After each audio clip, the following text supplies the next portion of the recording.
Hi guys, it's Ukaasha again. Um, I'm back to talk about something.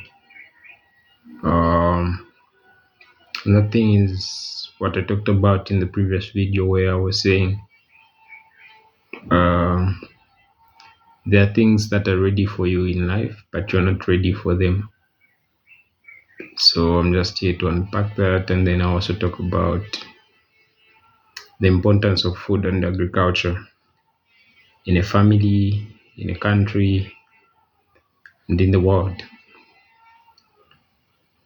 This is gonna be short, don't take long.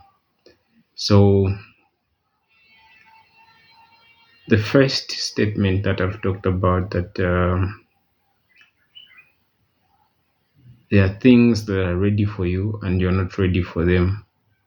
This actually came from a video that I was watching um on the Alpha House, a YouTube channel from Kenya, and it was Joshua Maponga who was speaking.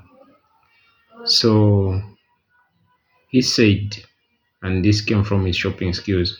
He said, there are things that are ready for you, but you are not ready for them. And what are these things? These are things such as sexual ages. These are things such as marital privileges, uh, basically intercourse. So, you know how when you're growing up and you reach the puberty age, and then you start seeing some changes in your body, things start happening, and then you kind of feel like maybe there's something wrong with you, maybe there are certain things that you have to start doing. So Joshua Maponga says that for such things, yes, they have come to you, they are here to stay, they are ready for you, but you're not ready for them, so you have to wait. And I think this is one of those things where we, the young people, have failed to really understand, to say, what is this thing trying to do with me?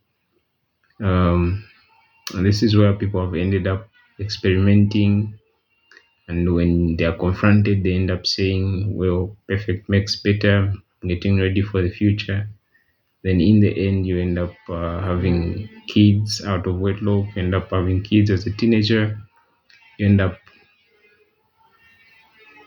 performing parental duties as a guy, end up performing fatherhood duties at a very young age.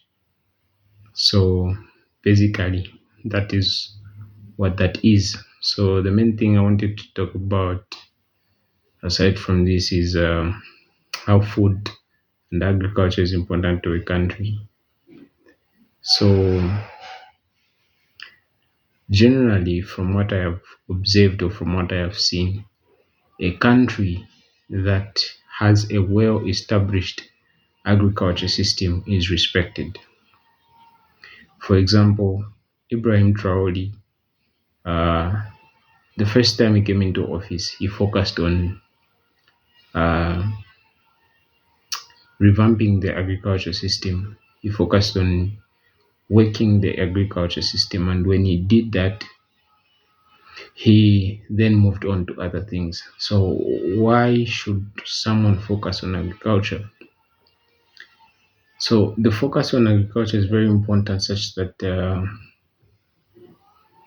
any country that is able to control its agriculture status is well respected, because without food, there's no activity, and because of that, food should be respected.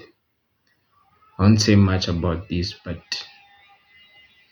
there are wars that have been won because of food, simply by cutting off the food supply of another country, and they lose because they cannot do anything. They are hungry. When a man is hungry, you can't tell him anything unless you give him food. That is when he will listen. And I feel like Africa should focus more on its agriculture.